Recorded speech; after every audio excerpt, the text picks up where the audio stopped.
Papo de Mulher. Oferecimento. Academia Pano Bianco. Venha você também para Pano Bianco. Dani Podóloga. Agende seu horário e cuide dos seus pés. Olá, mulheres! Mais um programa Papo de Mulher. E dentre as convidadas de hoje, a Silene Cavallini, que é vereadora e enfermeira, contando um pouco sobre os novos projetos à população.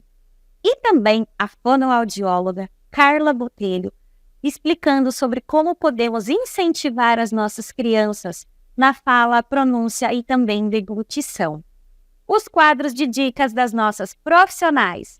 Papo Digital com a Jailma Jacinto, dicas de maquiagem com a Bruna Ribeiro, Quebrando Tabus com a Karina Moraes e o Harmonizando com a Patrícia Remezic.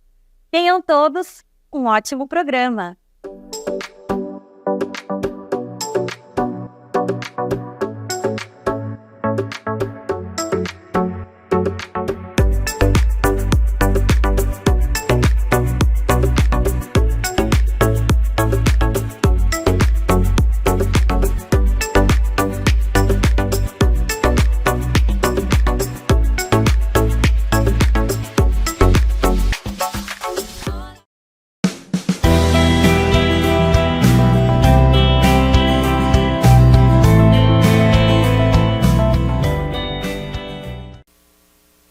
Olá, mulheres! Sejam bem-vindas ao Papo Digital. Eu sou a Jailma Jacinto e o tema de hoje é: você tem dificuldade em produzir conteúdos? Bom, hoje eu vou trazer algumas dicas que pode aí definir os seus conteúdos nas redes sociais. Bom, a primeira delas é o seguinte: defina seus objetivos. Para garantir o sucesso do seu conteúdo nas redes sociais, é necessário, e muito importante, que você tenha a compreensão clara de quais são os seus objetivos, tanto no curto quanto ao longo prazo. A dica número 2 é o seguinte: identifique o seu público-alvo. Compreender quem é o seu público é necessário para garantir que cada postagem da sua marca tenha um significado para a sua audiência. Existem várias ferramentas que ajudam a identificar o seu público-alvo para cada postagem. A outra dica é o seguinte: estabeleça suas métricas principais. É importante estabelecer as métricas de desempenho que serão utilizadas para medir o sucesso dos seus conteúdos nas redes sociais. As métricas mais comuns incluem alcance, número de curtidas, interações, enfim. A outra dica é o seguinte: desenvolva seu conteúdo. Quando você cria conteúdo, é importante lembrar que tudo tem que ter sentido para os seus seguidores. É necessário ter em mente os objetivos definidos lá na dica 1 que eu falei para você e se certificar de que o conteúdo está colaborando aí para atingir os seus objetivos e as suas metas. A outra dica é aprender com a sua experiência. O processo de criação de conteúdo nunca acaba. E a melhor maneira de melhorar as suas postagens é olhar repetidamente para o que foi feito, na postagem anterior e analisar os resultados das suas postagens e descobrir quais ação melhores, deram melhores resultados e quais foram menos eficazes. Assim, você vai ganhando experiência e vai colocando em prática o que tem dado certo e o que não, tá bom? Esse foi o quadro de hoje e se você quer mais dicas como essa, acesse o meu Instagram, que lá tem muito mais para você. Até a semana que vem com mais um Papo Digital.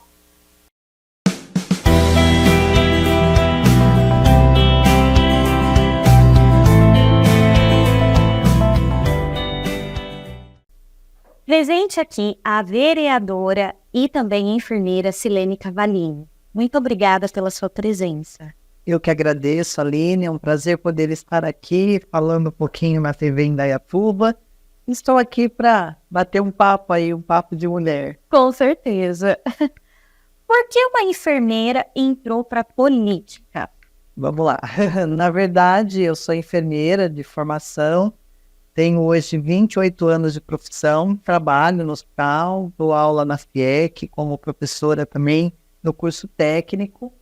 Isso foi um sonho do meu pai, o seu Luiz Carvalini, em julho completa 2 anos do seu falecimento, mas era um sonho que ele tinha, que um filho dele tinha que ser vereador.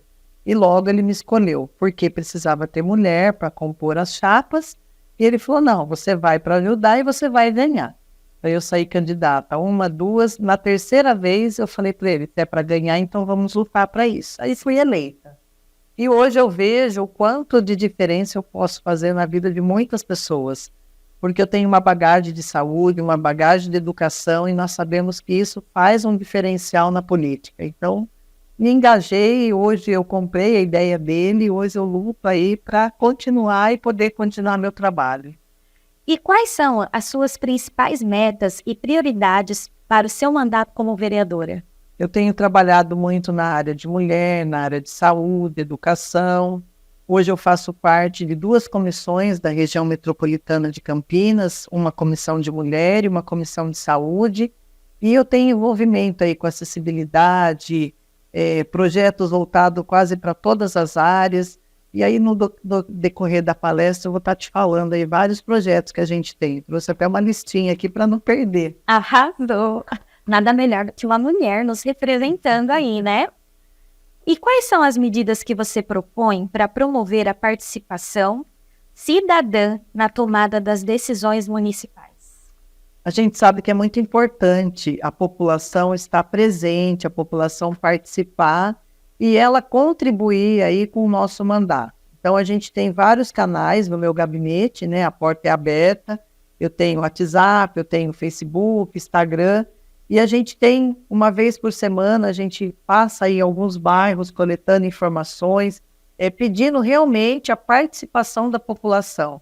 Às vezes a pessoa fala assim, eu não sou político, mas a gente faz política até dentro de casa. Exatamente. E a gente sabe o quanto as pessoas têm de ideia, então a gente recebe muita ideia, e o que dá para ser feito, a gente coloca em prática, e quando eu posso, eu já falo, olha, foi um cidadão que me mandou, foi uma cidadã que eu passei na casa dela, ela deu essa sugestão, porque não, a gente às vezes está acostumado com o ambiente e a pessoa tem um outro olhar, então isso nos ajuda muito. Mas ainda a gente sente falta do envolvimento da população, principalmente no momento da nossa sessão, é onde a gente coloca muita pauta e às vezes a sessão está vazia, porque é um horário que a pessoa não consegue ir. A gente incentiva para que todos participem aí da sessão efetivamente, e para que a gente tenha mais mulheres aí na política. E como a vereadora vê o alto índice de feminicídio no Brasil? Olha, nós tivemos uma palestra sobre isso semana passada, né, na RMC, na reunião do parlamento, veio uma doutoranda aí fazendo uma apresentação, e a nossa grande preocupação hoje é que os dados de 2022, do ano todo, por exemplo, teve 13 mortes. Hoje nós estamos em junho e já estamos com o número de 13 mortes. Então, assim, a comparação que ela fez é que nós nem chegamos ao final do ano e já tivemos um aumento muito grande. E nós precisamos de políticas públicas voltadas à mulher. Então, nós precisamos de estudo para essa mulher, trabalho para essa mulher, precisamos quem fale com elas, precisamos ter delegacia 24 horas para denunciar, mas nós também precisamos ter o apoio para essa mulher. Muitas vezes ela deixa de denunciar aquilo que ela está sofrendo por ela não ter apoio, por ela não ter aonde ficar e ela acaba não denunciando. E isso é uma preocupação muito grande de todos os municípios. No caso do apoio, você se refere a apoio psicológico? Olha, eu tenho algumas leis, por exemplo, de uma casa de mulher. Alguns municípios, eles já conseguiram isso. O nosso aqui, ele está em cotação, né? Eles estão vendo alguém que queira, tem um nome específico para isso, que agora me fugiu, para que possa ter alguém que mantenha esta casa no município. Então, uma mulher ela é agredida, uma mulher ela está sofrendo abuso, ela vai para essa casa até que se resolva a situação, mas ela precisa ter emprego, ela precisa ter estudo, então a gente tem vários projetos voltados para isso, para que ela promova estudo para ela. Recentemente na Câmara teve uma palestra sobre o primeiro emprego, como é que faz para ela se conectar com isso. Então vieram diversas mulheres falarem da onde elas saíram, onde elas chegaram, são empreendedoras, então foi uma indicação que eu fiz. E a gente recebe mulheres falando, olha, hoje se eu sair da minha casa, eu não tenho como sustentar meu filho, eu preciso de apoio. Então seria uma casa, seria um trabalho, seria estudo e retomar a vida dela. Já que você mencionou aí a palavra empreendedorismo, como você planeja incentivar o empreendedorismo local e atrair investimentos para a cidade? Olha, a nossa cidade ela é uma cidade boa, né? A gente teve a Feira das Indústrias, a gente pôde perceber o quanto de indústria se instalou no município, indústrias sérias que produzem emprego para a população. Mas como professora, eu acho que o que faz a diferença é você colocar custos e que geralmente isso vai gerar um emprego para a pessoa. Então, nós temos uma parceria com a FIEC, tem muito curso profissionalizante, e isso tem mudado muito a vida do aluno na cidade. Ele tem conseguido um emprego melhor, um estágio melhor, e precisa ter empresas sérias que investam no seu funcionário, que investam no município e que sejam legalizadas, né? Não dá para trazer empresas também que têm mão de obra aí clandestina, que acabam judiando, que a gente sabe que isso acontece. E os cursos profissionalizantes que eles precisam, as escolas profissionalizar pessoas para que possa ter mão de obra do próprio município. Isso também favorece muito. E falando em questão de acessibilidade e tudo mais, quais são as suas ideias para garantir a inclusão social e a igualdade de oportunidades para todos os cidadãos? Bom, hoje eu tenho uma lei que, assim, eu falo que ela é muito especial, que é para a comunidade surda, que é a nossa Central de Libras. É um projeto do meu primeiro mandato que eu consegui fazer e não ia para frente porque ele tinha várias legalidades que não poderiam ser colocadas, até que a gente conseguiu, e esse ano ele vai completar 1 ano a Central de Libras. Então hoje toda a comunidade surda, onde ela estiver, ela pode acessar uma central e ela consegue seu atendimento no banco, numa loja, num comércio. Isso facilitou a vida. Nós estamos com um projeto recente que é para conversar com a educação sobre a forma que a pessoa atravessa ali a rua, né? Ela vai passar a rua, a faixa de pedestre, muitas vezes as pessoas não param. Eu fico imaginando se uma pessoa é deficiente, ela estiver passando, ela vai ser atropelada. Então a gente tem trabalhado em parceria com a educação, com o social, para que a gente possa envolver as secretarias e ela nos ajudar a promover alguma coisa para melhorar. E qual é a sua visão para o desenvolvimento sustentável do município? Quais são as medidas que você pretende adotar para promover a preservação do meio ambiente? Bom, essa semana, no dia 5, foi o Dia do Meio Ambiente, né? Então a gente vai ter várias comemorações. Uma indicação que eu fiz é que mantenha o plantio de árvore. Eu trabalhei no Nascer Bem, não sei se vocês conhecem esse programa, é um programa da prefeitura. E quando eu estava lá, toda criança que nascia, ela plantava uma árvore. Então nós fizemos essa indicação novamente para retomar isso. A quantidade de criança que nasce no ano é a quantidade de plantas que vai ter. Nós precisamos cuidar do meio ambiente, porque futuramente não vai ter. Indaiatuba é privilegiado nessa questão, porque tem aquele parque ecológico, tem o Mirim, e tem muito mata, então isso faz um diferencial, mas cabe a cada um cuidar, recolher o seu lixo, cuidar do parque, não jogar papel, não jogar copinho em qualquer lugar. Então a gente tem algumas indicações para que a pessoa recolha o seu lixo, para que a pessoa também tome cuidado como é que ela vai armazenar, porque aquela pessoa que vai recolher o lixo da sua casa, ele está trabalhando, ele também pode se cortar, sim, ele pode se perfurar. Então temos algumas indicações nesse sentido. Certo. E para finalizar, você quer falar sobre algum projeto que não foi comentado aqui? Bom, tem uma listinha, eu vou dar uma olhadinha aqui, porque são bastante. Na área da mulher e da saúde, eu tenho alguns projetos como assegurar à mulher o direito dela de acompanhante durante a consulta. A gente tem presenciado aí clínicas, reportagem onde tem abuso, então foi uma coisa importante que aconteceu para a gente colocar esse projeto. Eu tenho um projeto que é uma indicação para que o pediatra faça o acompanhamento da gestante antes do parto, para que ela tenha um cuidado, que ela saiba como cuidar do bebê, isso também é importante.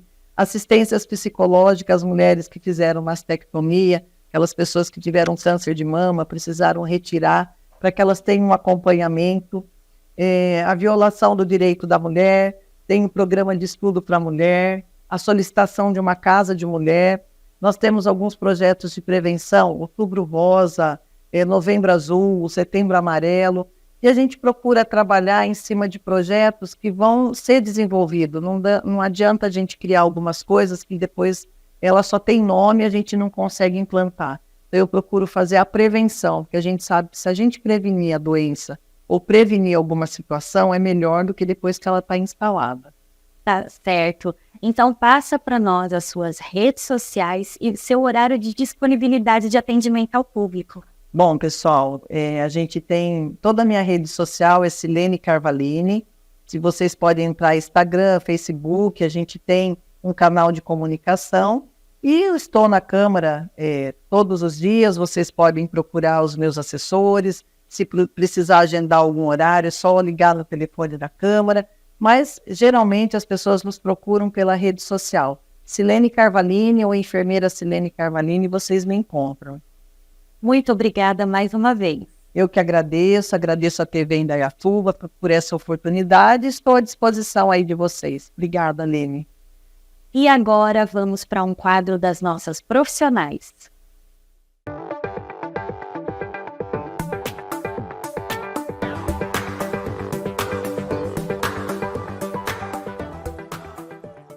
Olá, eu sou a doutora Patrícia Remezic, sou cirurgiã dentista e hoje nós vamos falar sobre preenchimento.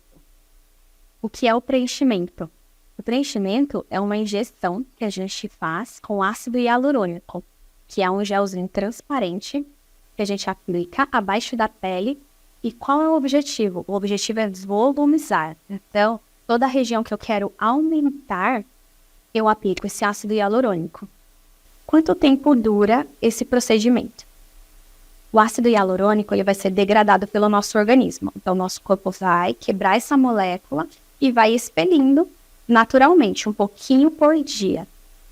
A durabilidade depende da marca do produto, da consistência. Então, nós temos um gelzinho mais molinho, um gelzinho mais duro. Então, o mais durinho ele dura mais tempo, esse mais molinho vai ser degradado mais rapidamente.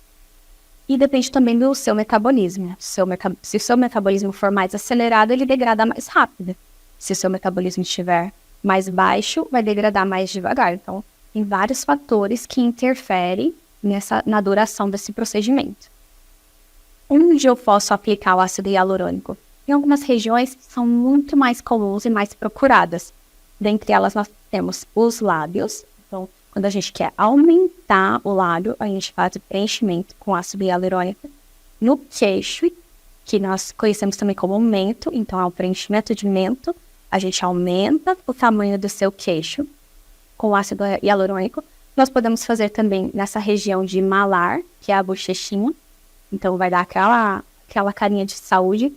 Podemos fazer também na mandíbula. Então quem quer aquela mandíbula mais definida, um rosto mais quadradinho, a gente pode aumentar também com ácido hialurônico, dentre outras funções dele também.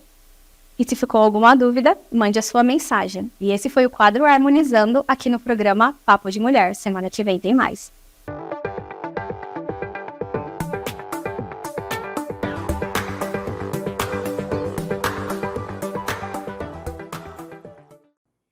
Vamos falar de coisas deliciosas?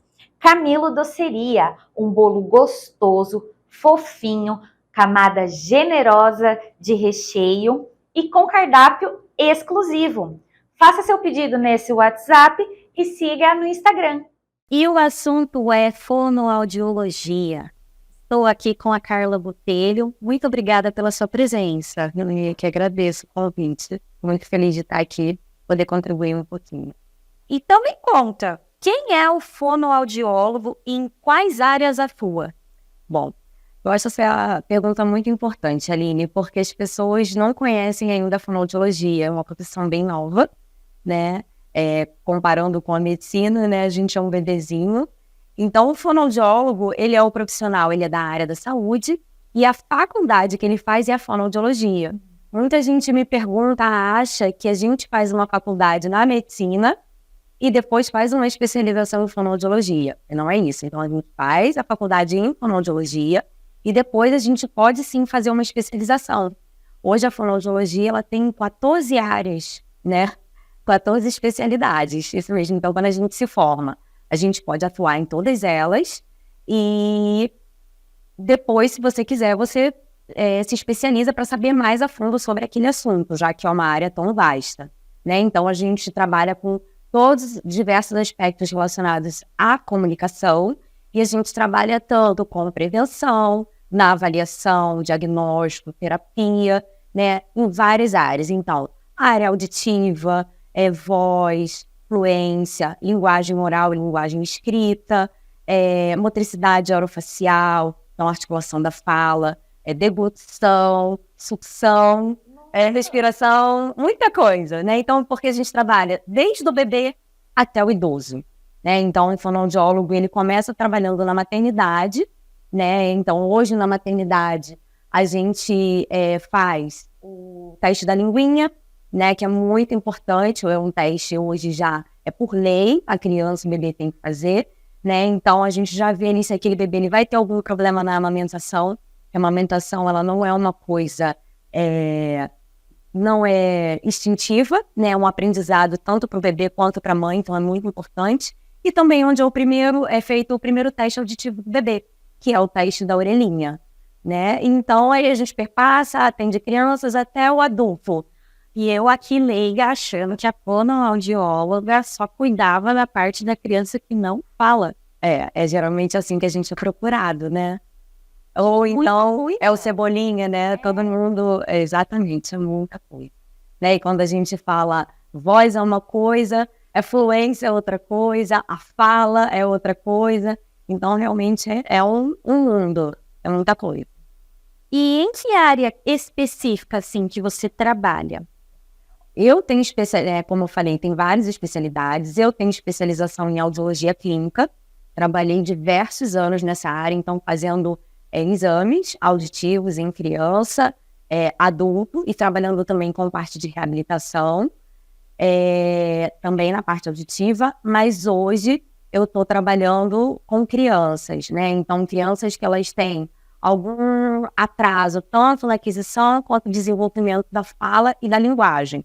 Então, hoje, graças a Deus, as crianças chegam mais cedo para a gente, né? Porque tinha muito uma fala antes, não, espera a criança fazer 3 anos, 4 anos, 5 anos, né? E então essa criança demorava muito a chegar. Mas hoje já tem muitos pediatras que a criança chega com 1 ano e pouquinho, não fala nada ainda, e aí já encaminha pra gente. Isso é muito importante, porque com 1 aninho, mais ou menos, né? 1 ano e pouquinho, a criança começa a falar, né? Alguma coisa, ela vai pouquinho, né? Um papá, mamãe, palavras isoladas, né? E aí ela já começa, aprende alguns fonemas. E com 5 anos, a criança ela já é capaz de contar uma história sozinha, uma história que ela conhece, sem apoio, sem figura, ela já faz. Então, você imagina uma criança chegar para fono com 5 anos, né? Então, ela tem que aprender tudo aquilo, porque é uma evolução, ela tem que ir do básico e ir avançando. Ela não vai chegar lá com essa idade, 3 anos, 4, para aprender, né, aquilo em específico. Vai ter que voltar tudo, então é muito tempo perdido. Uma pergunta que me veio agora muita gente que às vezes não tem acesso à informação fala assim, o surdo mudo. Porém, o surdo às vezes ele é mudo porque ele não escuta. Não porque ele tem problema, né, na voz. Sim. Mas tem alguns surdos que falam. Sim, são surdos. Gramática. Como que funciona isso, assim? Então, assim, primeiro, a surdez, ela tem diferentes graus, né? Então, tem desde uma surdez leve, que a pessoa ela não escuta alguns sons específicos, até realmente a surdez profunda, que é quando a gente fala que ele é o surdo. E tem o surdo que nasce surdo, e tem o surdo que pode ficar surdo com o tempo. Então, geralmente, que a pessoa fala, é o surdo mudo, é aquele que nasceu surdo, né? Sim. E aí ele não fala, porque ele não escuta, né? Então, a partir do momento que ele escuta, ou ele usa um aparelho, ou ele usa um implante coclear, né? Porque hoje em dia, com a surdez profunda bilateral, a gente usa um implante coclear, Sim, né? E com isso você consegue falar. Geralmente a voz é um pouco diferente, né? Uma voz um pouco mais robotizada, mas você tem como, com estímulo, com reabilitação, aprender a falar e usar as regras gramaticais, trabalhar, fazer tudo como uma pessoa que escuta normalmente. E tem aquela parte da leitura labial também, né? Isso. Geralmente, até nós que não temos perda de audição, nós utilizamos. Sim. Tanto que quando a gente passou pela pandemia, que todo mundo teve que usar máscara, foi fácil para você? Não. Um monte de gente falava, nossa, eu fiquei surdo de máscara. Por quê? Porque perdeu pista visual, tá? Então, as pessoas fazem, sim, muito uso de leitura labial. E o que pode causar atraso na fala e na linguagem? Bom, primeiro de tudo, como você estava falando da surdez. Então, a questão auditiva é primordial. Então, a pessoa ela tem que ter uma audição preservada para ela poder falar. Então, o bebê que nasceu, que está adquirindo fala, adquirindo linguagem, se ele tiver qualquer alteração, mesmo que mínima, isso vai impactar o desenvolvimento dele. Uma outra coisa, falta de estímulo. Então, a criança que ela não é estimulada, ela fica muitas vezes em casa com o pai, com a mãe, o pai e a mãe trabalhando, e ela está ali vendo televisão, né, sozinha. Então, no início, a criança, ela não vai puxar um diálogo com você. Ela precisa ser estimulada para que isso aconteça, né? Então, você pergunta, ela responde. Aí ela vai crescendo, aí ela já vai dando continuidade a esse diálogo. Então, ela precisa de um estímulo. Se isso não for feito, vai causar atraso. Então, uma criança que não se alimenta bem, né? Só come alimento pastoso, não come uma fruta com casca, ela não vai desenvolver os músculos, né, que a gente precisa, que a gente chama de músculos fonoarticulatórios, para ter uma boa fala. Uma criança também, um respirador oral. Eu respiro só pela boca. Tem criança que tem muito, né, questão alérgica, e vive respirando pela boca. Então, geralmente, ela tem aquela linguinha que é mais rebaixada, então ela tem uma musculatura hipotônica, que a gente fala, mais molinha. Então, ela não vai ter um posicionamento correto de língua, isso também vai prejudicar a fala. Então, se for assim, síndromes, alguma deficiência cognitiva, tudo isso vai levar a um atraso aí. E para finalizar, como que funciona a terapia com as crianças? Bom, então, isso é um ponto muito importante, né? Geralmente a terapia com criança é lúdica. Elas adoram porque é na brincadeira. Ele faz de conta. Exatamente. Então tem muita criança que chega e que não faz de conta. E o faz de conta é importantíssimo, né? Que é onde ela representa o que ela vive no cotidiano. Então, primeiramente, né, o que é importante antes da terapia, né? A gente fazer uma boa avaliação. Porque o pai chega com uma queixa pra gente, mas nem sempre, né, é aquela queixa. Porque o pai, ele não entende, né? Olha, meu filho não fala. E quando você vai avaliar a criança, você vê que ela não fala, mas ela não faz de conta. E aí, dependendo da idade, ela deveria estar fazendo, né? Então, a gente tem essa questão, primeiro uma entrevista com os pais, né, para saber a queixa. Aí a gente avalia a criança para poder direcionar essa terapia. Muitas vezes, na avaliação, a gente não consegue nem fechar um diagnóstico. Aí a gente entra para uma terapia diagnóstica para só poder depois né, dizer o que realmente a criança tem. Mas é de forma lúdica, então as crianças geralmente gostam muito. E sempre com objetivo, né? A gente não brinca por brincar. Sim. Então faça as suas redes sociais para quem gostou dessa entrevista e quer saber mais sobre você. Bom, o meu Instagram é Fono Carla Botelho. E onde você atende? Eu atendo na Casa Mora, atendo particular também e na Clínica Recrim. Então tá bom, muito obrigada mais uma vez. Eu que agradeço. Boa noite a todos. E agora vamos para mais um quadro das nossas profissionais.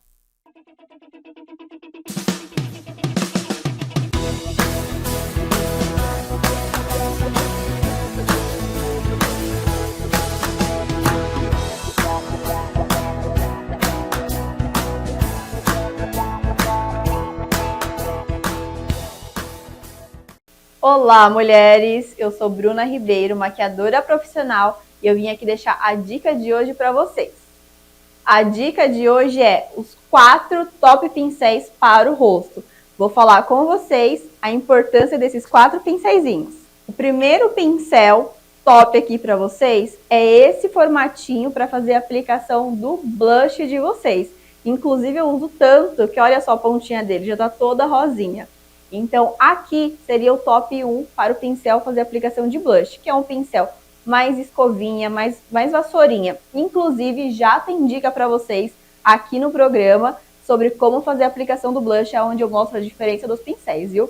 Nesse formatinho de pincel aqui, a gente consegue pegar certinho a maçã do rosto e fazer a aplicação.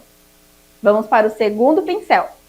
Esse daqui seria para o contorno, um dos meus favoritos para o contorno, que é um pincelzinho mais chanfrado, então ele vai te auxiliar na hora de conseguir fazer o contorno de vocês aqui do rosto. E só para lembrar vocês, também já tem dica gravado falando melhor sobre como fazer o contorno de vocês.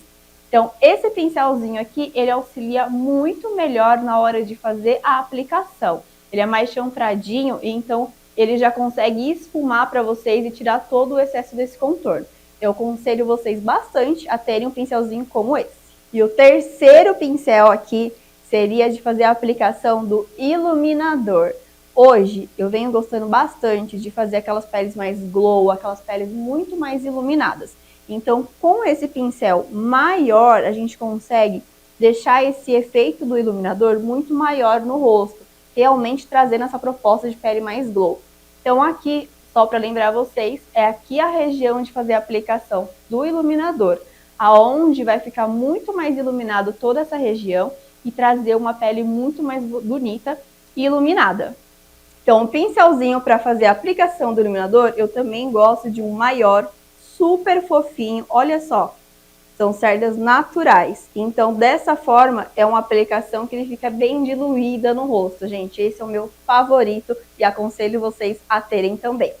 E aqui, por último, o nosso quarto pincel. Seria para fazer a aplicação do pó, para finalizar a pele. Então realmente aqui é o pincel para pó. Ele é muito maior, mais redondinho o formato dele, para que ele consiga te auxiliar a polir toda essa pele. Onde a gente pega o pó, aplica e já consegue fazer essa aplicação muito mais rápida.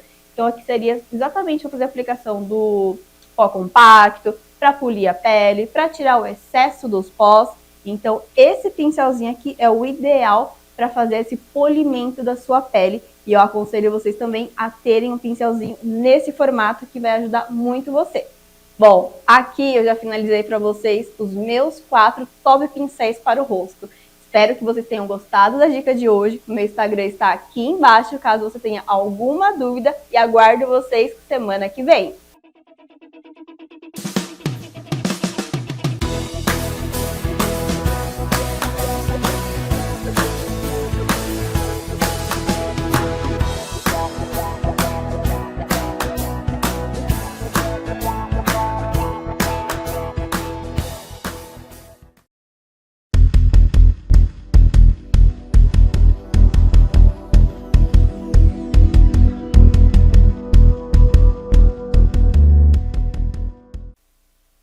Olá, mulheres do Papo de Mulher.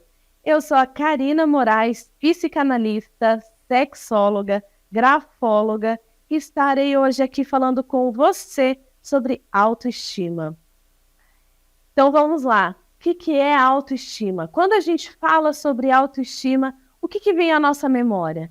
Como eu me vejo diante de um espelho.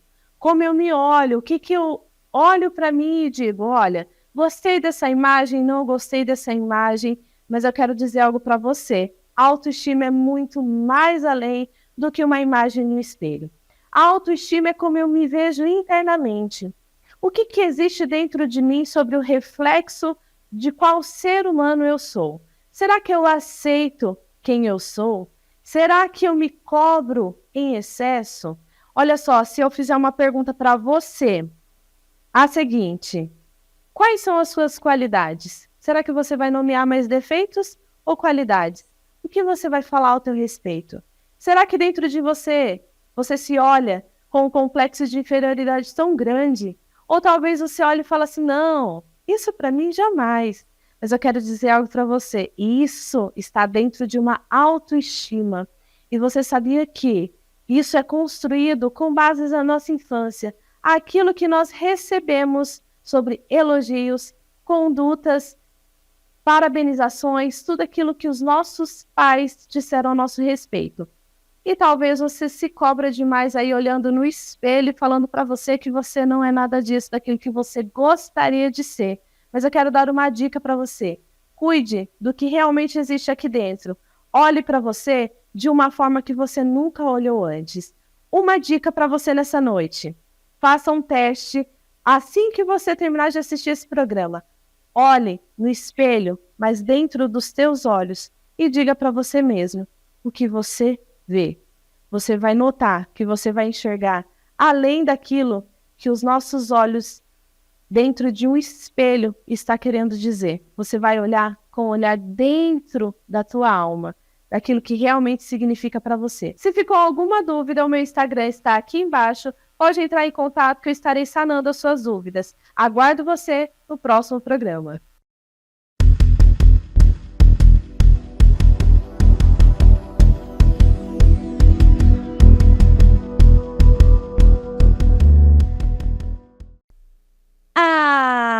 O Papo de Mulher chegou ao fim.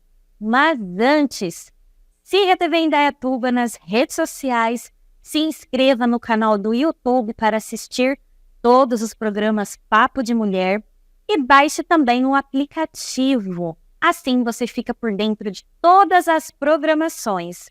E na próxima semana eu volto com mais um Papo de Mulher. Até lá!